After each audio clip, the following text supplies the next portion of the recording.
اعوذ باللہ من الشیطان الرجیم بسم اللہ الرحمن الرحیم۔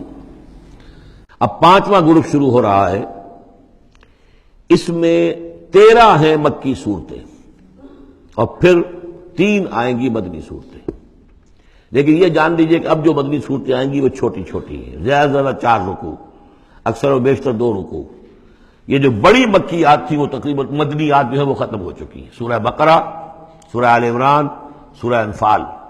ترتیب کیا ہے؟ پہلے سورہ بقرہ ہے، پھر سورہ انفال ہے، پھر سورہ آل عمران ہے، پھر سورہ نساء ہے، پھر سورہ نور ہے، پھر سورہ احزاب ہے، پھر سورہ نور ہے، پھر سورہ مائدہ ہے۔ یہ ہے طویل، جو سائزیبل اور طویل مدنیات ہیں۔ باقی چھوٹی جو ہے وہ ان کے بین ان کے درمیان آتی رہی ہیں۔ جیسے سورہ صف جو ہے وہ بھی سورہ احزاب کے ساتھ ہی متصل نازل ہوئی ہے۔ سورہ محمد ہے وہ بھی سورہ بقرہ کے ساتھ متصل نازل ہوئی ہے، وہ بھی غزوہ بدر سے پہلے نازل ہوئی ہے۔ تو چھوٹی صورتوں کا معاملہ جو ہے وہ علیحدہ ہو جائے گا، لیکن یہ کہ عام بڑی صورتوں کی ترتیب یہ ہے: البقرہ اور پھر انفال، پھر آل عمران، پھر نساء، پھر یہ جو ہم نے ابھی ختم کی احزاب، اور پھر نور، اور پھر مائدہ۔ سورۃ سبا، بسم اللہ الرحمن الرحیم۔ اب نوٹ کر لیجئے یہ آخری مرتبہ 2 صورتیں قرآن میں آ رہی ہیں جو الحمدللہ سے شروع ہو رہی ہیں، تقریباً 8 پاروں کے فصل سے۔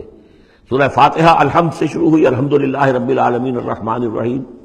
پھر سورہ انعام آئی تھی، وہ بھی الحمدللہ الذی خلق السماوات والارض وجعل الظلمات والنور۔ اس کے بعد پھر 15ویں پارے میں آئی سورہ کہف، الحمدللہ الذی انزل علی عبدہ الکتاب ولم یجعل لہ عوجا۔ اور اب پھر یہ 7 پاروں کے بعد 22ویں پارے میں سورہ سبا بھی ہے، اس سے آگے سورہ فاطر بھی ہے، یہ جوڑے کی شکل میں ہے، اور یہ دونوں الحمدللہ سے شروع ہو رہی ہیں۔ الحمدللہ الذی لہ ما فی السماوات و ما فی الارض۔ کل تعریف، کل حمد، کل شکر اللہ کے لیے ہے جس کی ملکیت ہے ہر وہ شے، وہ سب کچھ جو آسمانوں میں ہے اور وہ سب کچھ جو زمین میں ہے۔ وَلَهُ الْحَمْدُ فِي الْآخِرَةِ، اور آخرت میں بھی اسی کے لیے حمد ہوگی۔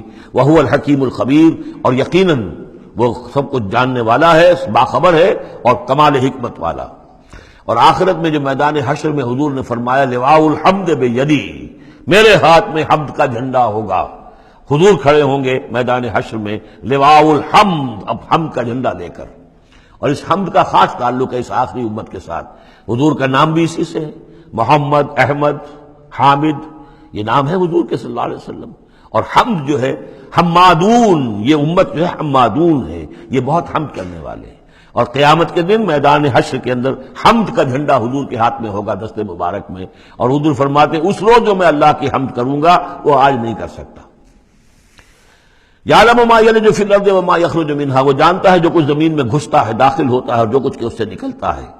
وما ينزل من السماء وما يعرج فيها، اور جو کچھ کہ اترتا ہے آسمان سے نازل ہوتا ہے اور جو کچھ کہ چڑھتا ہے اس میں۔ وهو الرحیم الغفور، اور وہ غفور ہے اور رحیم ہے۔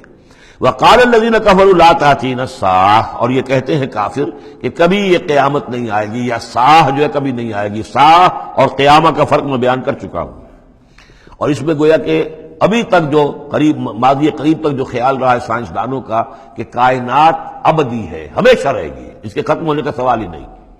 اب یہ ہے کہ سائنس جو ہے فزکس کے میدان میں یہ بات مسلم ہو چکی ہے کہ یہ ابدی نہیں ہے، بلکہ اس سے ختم ہونا، کتنا عرصہ میں ختم ہونا یہ ہم نہیں کہہ سکتے، لیکن یہ کہ مختلف اعتبارات سے یہ طے اب ہو چکا ہے کہ یہ ہمیشہ رہنے والی نہیں ہے، اس کو ایک دن ختم ہونا ہے۔ اور جس طرح کی یہ پھیلی ہے، جس طریقے سے پھل جھڑی ہوتی ہے ایک، اسی طریقے سے یہ پھیلی ہے اور اسی طریقے سے یہ واپس لوٹ جائے گی۔ بقل بلا وربی، کہہ دیجئے کیوں نہیں، یقیناً مجھے میرے رب کی قسم ہے، لتاتینکم، وہ تم پر آ کر رہے گی، دھمک کر رہے گی، دھمکے گی تم پر۔ عالم الغیب، مجھے اپنے اس رب کی قسم ہے کہ جو تمام چھپی ہوئی چیزوں کا جاننے والا ہے۔ لا یعزب عنہ مثقال ذرۃ فی السماوات ولا فی الارض، اس سے غائب نہیں ہو سکتا کوئی ذرہ بھی، نہ آسمانوں میں اور نہ زمین میں۔ ولا اصغر من ذلک ولا اکبر، اور نہ کوئی شے جو اس سے چھوٹی ہو اور نہ وہ کہ اس سے بڑی ہو، الا فی کتاب مبین، مگر یہ کہ وہ کتاب مبین میں، روشن کتاب میں موجود ہے۔ لیجزی الذین آمنوا، یہ قیامت جو آئے گی کیوں آئے گی؟ لیجزی الذین آمنوا وعملوا الصالحات، تاکہ بدلہ دے، جزا دے اللہ تعالیٰ اپنے اہل ایمان بندوں کو جنہوں نے نیک کام کیے۔ اگر نہیں آتی قیامت تو یہ تو بڑی ناانصافی ہو جائے گی جنہوں نے اللہ کے لیے اپنی لذات کو چھوڑا، دنیاوی لذائذ کو چھوڑا، اپنے عیش کو چھوڑا، انہوں نے جان جوکھوں میں ڈالی، انہوں نے جہاد کیا، انہوں نے قتال کیا، انہوں نے اپنے کیریئرز برباد کیے، اپنے مستقبل خراب کر لیے دنیاوی اعتبار سے، اب ان کو کوئی بدلہ نہ ملے، کہیں ان کا اعزاز و اکرام نہ ہو، کہیں ان کو جو ہے خلقیں نہ ملے، تو یہ تو بڑا ظلم ہو جائے گا۔ لِيَجْزِيَ الَّذِينَ آمَنُوا وَعَمِلُوا الصَّالِحَاتِ أُولَٰئِكَ لَهُم مَّغْفِرَةٌ وَرِزْقٌ كَرِيمٌ، یقیناً ان کے لیے مغفرت بھی ہے اور بہت ہی باعزت روزی بھی ہے۔ وَالَّذِينَ سَعَوْا فِي آيَاتِنَا مُعَاجِزِينَ، اور وہ لوگ کہ جو ہماری آیات کو جھٹلانے میں کوشاں ہیں، ہرانے میں، شکست دینے کے اندر، أُولَٰئِكَ لَهُمْ عَذَابٌ مِّن رِجْزٍ أَلِيمٌ، ان کے لیے تو پھر عذاب ہوگا بہت دردناک۔ وَيَرَى الَّذِينَ أُوتُوا الْعِلْمَ الَّذِي أُنزِلَ إِلَيْكَ مِن رَّبِّكَ هُوَ الْحَقُّ، تاکہ دیکھ لیں وہ لوگ کہ جن کو علم دیا گیا ہے کہ یہ جو چیز نازل کی گئی ہے محمد آپ کی طرف، یہ حق ہے آپ کے رب کی طرف سے۔ وَيَهْدِي إِلَىٰ صِرَاطِ الْعَزِيزِ الْحَمِيدِ، اور یہ ہدایت دیتی ہے عزیز اور حمید ہستی یعنی اللہ تعالیٰ کے راستے کی طرف۔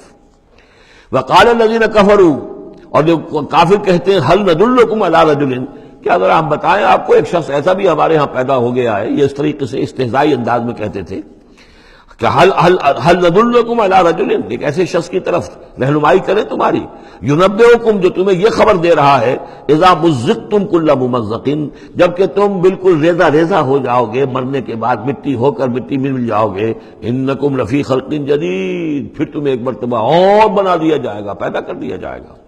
افترا علی اللہ کذبا، اس آیت کو نوٹ کر لیجیے اس لیے کہ سورت کے آخر میں پھر اس کا حوالہ آئے گا کہ وہ شش و پنج میں تھے۔ معاملہ کیا ہے؟ کیا یہ محمد نے جھوٹ گھڑ لیا ہے؟ اب اس کے بھی شواہد نہیں ملتے تھے ان کے سامنے کہ ان کی سیرت و کردار، آخر 40 برس جو ہمارے مابین انہوں نے گزارے ہیں، الصادق الامین، ہم نے خود خطاب دیا ان کو۔ تو افترا علی اللہ کذبا، کیا انہوں نے اب اتنی بڑی جسارت کی ہے کہ کوئی چیز گھڑ کر جھوٹ موٹ اللہ کی طرف جو ہے وہ منسوب کر دی ہے؟ ام بہی جنہ، یا یہ کہ ان پر کوئی جنون ہو گیا ہے، وہ دماغی توازن کھو بیٹھے ہیں، یا کوئی آسیب کا سایہ آ گیا ہے۔ یعنی ظاہر بات ہے کہ آسیب کا سایہ ہو گیا ہے اور کوئی اگر ان کو جنون کا عارضہ ہو گیا تو پھر تو یہ پھر ملامت نہیں ہے، پھر تو آدمی کہہ دیتا ہے جو بھی چاہے کہہ دیتا۔ اس نے جان بوجھ کر تو جھوٹ نہیں بولا، دیوانہ آدمی جو ہے وہ جان بوجھ کر جھوٹ نہیں بول رہا ہوتا، جو منہ میں آیا کہہ رہا ہے۔ تو ہو سکتا ہے تو یہ ان کے درمیان گویا کہ ایک انہیں اس میں ابھی شش و پنج ہے۔ یہ جیسا کہ میں نے آپ چرچ کیا نا، یہ صورتیں وہ ہیں کہ جو درمیانی 4 سالوں کی ہے، آخر میں آ کر جو بھی وہ پوری طرح پولرائزیشن ہو گئی تھی وہ تو ہم پڑھ چکے ہیں۔ 14 جمع 2 16 صورتیں تقریباً، ان میں سے ایک نکال دیجیے سورہ ہجر، تو 15 صورتیں وہ ہیں کہ جو آخری 4 سال جو ہیں آپ کے قیام مکہ کے اس دور کے ہیں۔ اور یہ جو 2 گروپ ہیں درمیانی مکی صورتوں کے، یہ ہیں درمیانی 4 سال۔ ان میں سے بھی سورہ شعراء کو نکال دیجئے کہ وہ ابتدائی دور کی صورت ہے، باقی یہ تقریباً سب کی سب وہ صورتیں۔ تو ابھی اب ان کے اندر بھی خود بھی ایسے لوگ تھے کہ جو شش و پنج میں تھے کہ ہوا کیا، ماجرا کیا ہے، کیا واقعی محمد نے اتنے سچے صادق الامین انسان نے جھوٹ گھڑ لیا؟ یہ بات بھی کوئی سمجھ میں نہیں آتی۔ اور کیا ان کے اوپر کوئی دیوانہ پن طاری ہو گیا ہے، کوئی جنون کا عرصہ ہو گیا؟ یہ اس کے بھی شواہد نظر نہیں آ رہے۔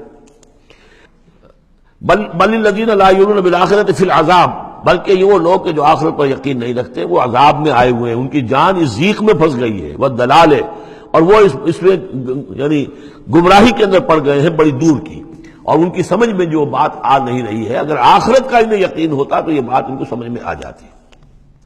افلم یروا الی ما بین ایدیہم وما خلفہم، تو کیا انہوں نے دیکھا نہیں جو کچھ ان کے سامنے ہے اور جو کچھ ان کے پیچھے ہے، من السماء والارض، آسمانوں اور زمین میں سے۔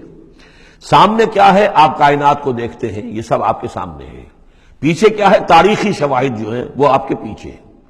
تو یہ جو ایام اللہ کے ذریعے سے تذکیر ہوتی ہے یہ ہے پیچھے، اور جو آلاء اللہ سے جو تذکیر ہوتی ہے یہ ہے سامنے کی شے۔